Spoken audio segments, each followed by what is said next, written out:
안녕하세요. DJ의 AI 모닝콜입니다. 먼저 경제 뉴스부터 살펴볼게요. 최근 여러 매체에 보도된 주요 소식부터 정리해드릴게요.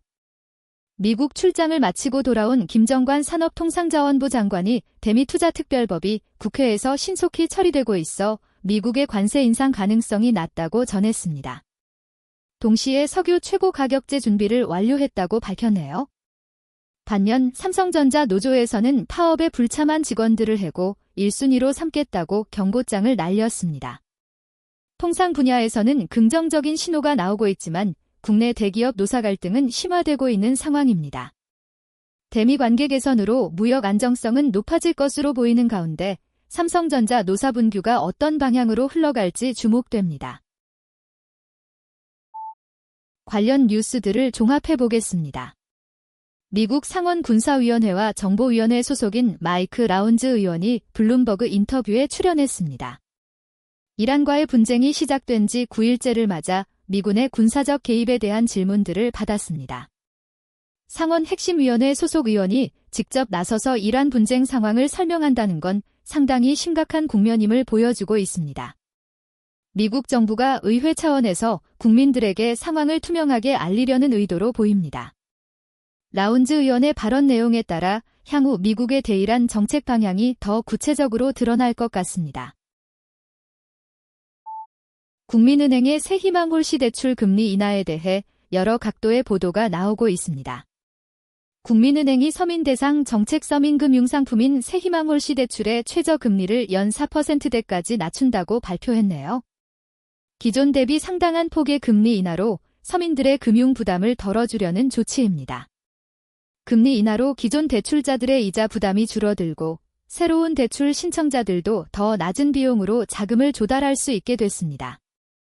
서민층의 생활 안정에 실질적인 도움이 될 것으로 보이네요. 다른 금융기관들도 경쟁적으로 서민 대상 대출 상품의 조건을 개선할 가능성이 높습니다. 정부의 서민금융 지원 정책과 맞물려 전반적인 서민금융 환경 개선이 기대됩니다. 다음은 AI 관련 뉴스입니다. 최근 여러 매체에 보도된 주요 소식부터 정리해드릴게요. 구글이 순다르 피차이 최고 경영자에게 무려 6억 9,200만 달러, 우리 돈으로 약 9천억 원에 달하는 파격적인 보상 패키지를 제공했다고 발표했습니다. 이번 보상의 대부분은 성과와 연동되어 있고 특히 자율주행차 사업인 웨이모와 드론 배송 서비스인 윙의 주식 인센티브가 새롭게 포함됐다는 점이 눈길을 끕니다. 이런 파격적인 보상은 구글이 인공지능과 자율주행 분야에서 경쟁사들과의 치열한 경쟁에서 우위를 점하려는 의지를 보여주는 신호로 해석됩니다. 앞으로 피차이 체제 하에서 구글의 차세대 기술 사업들이 얼마나 성과를 낼지가 이번 보상 패키지의 진정한 가치를 결정하게 될 것 같습니다. 관련 뉴스들을 종합해 보겠습니다. 오픈AI의 하드웨어 담당 임원인 케이틀린 칼리노프스키가 회사를 떠났습니다. 그는 오픈AI가 미국 국방부와 맺은 계약에 반발해 로보틱스 팀 리더 자리를 사임한다고 발표했어요. 이번 사임은 오픈AI 내부에서도 국방부와의 협력에 대한 논란이 있음을 보여주는 신호로 해석됩니다. 특히 하드웨어 분야 핵심 인력의 갑작스런 이탈로 회사 로보틱스 사업에 차질이 예상되고 있어요. 앞으로 오픈AI가 국방 분야 협력을 계속 추진할지 아니면 내부 반발을 수용해 방향을 조정할지 주목됩니다. AI 데이터 센터 운영을 위한 새로운 형태의 숙박시설에 대해 여러 각도의 보도가 나오고 있습니다. 미국의 ICE 구금시설 운영업체가 AI 데이터 센터 개발업체들을 대상으로 한 남성 전용 캠프 사업에 진출하고 있다고 합니다. 원격지 석유 시추 현장에서 일하는 남성 근로자들을 위해 고안된 캠프 형태의 숙박시설을 AI 데이터 센터 운영에 활용하겠다는 계획입니다.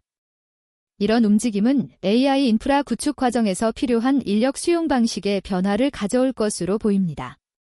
특히 원격지에 건설되는 대규모 데이터 센터 운영에 새로운 모델을 제시할 수 있을 것 같습니다. 앞으로 AI 붐이 지속되면서 이런 형태의 임시 숙박시설 수요가 더욱 늘어날 가능성이 높습니다. 이제 IT 뉴스를 알아볼까요? 최근 여러 매체에 보도된 주요 소식부터 정리해드릴게요. 중동과 북아프리카 지역이 글로벌 자산 토큰화 혁명을 이끌고 있습니다. 부동산, 금, 주식 등 전통 자산을 블록체인 기반으로 전환하는 실험이 활발히 진행되고 있어요. 두바이 토지국은 향후 10년 내 부동산 시장의 30%를 토큰화하겠다고 발표했습니다. 규제기관과 산업계가 협력해 토큰화 프레임워크를 구축하면서 투자 접근성이 크게 개선되고 있어요. 암호화폐 거래소들도 토큰화된 자산 서비스를 확대하며 투자자들의 선택폭을 넓히고 있습니다. 전통 금융과 디지털 자산의 경계가 점차 사라지면서 글로벌 투자 패러다임 변화가 가속화될 전망입니다. 관련 뉴스들을 종합해 보겠습니다. 애플이 저가형 맥북 네오 출시에 이어서 이번엔 최고급 라인업에 집중하고 있습니다. 블룸버그 마크 구르만 기자에 따르면 애플이 울트라 등급의 새로운 제품 최소 3개를 준비 중이라고 합니다. 울트라라는 이름은 붙지 않을 수도 있지만 기존 제품보다 훨씬 비싼 프리미엄 가격대로 나올 예정입니다. 이런 고급화 전략은 애플의 수익성을 더욱 높이면서 브랜드 가치를 끌어올리는 효과를 가져올 것 같습니다. 앞으로 애플 제품 라인업이 저가형과 초고가형으로 양극화되면서 소비자 선택의 폭이 더 넓어질 전망입니다. 기초과학 소식도 놓치지 마세요. 최근 여러 매체에 보도된 주요 소식부터 정리해드릴게요.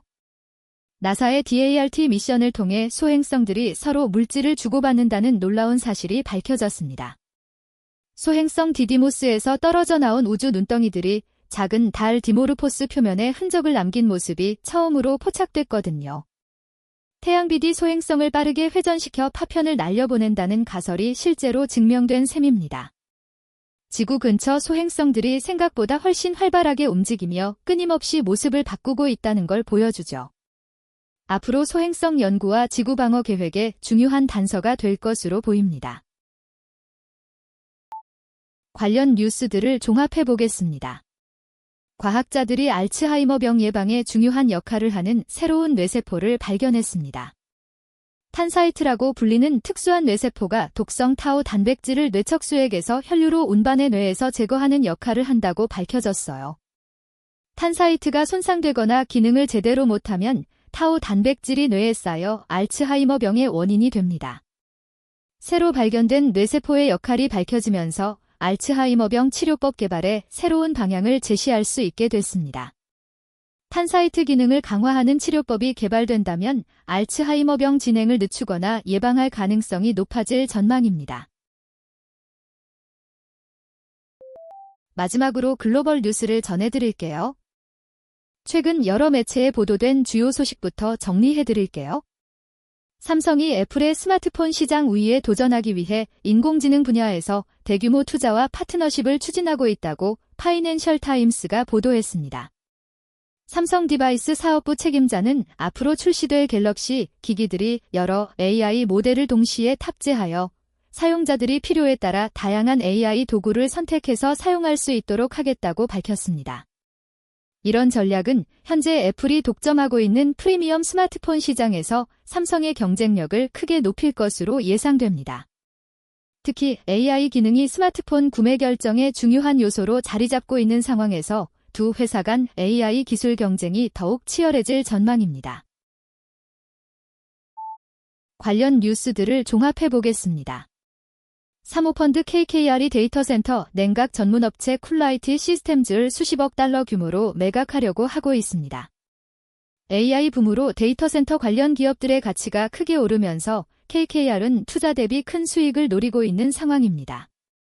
AI 열풍으로 데이터센터 냉각 시스템에 대한 수요가 급증하면서 관련 기업들의 가치가 급상승하고 있습니다.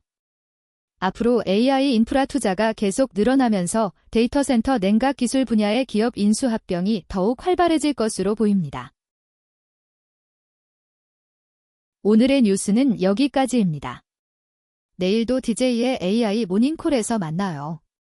구독과 좋아요 부탁드립니다.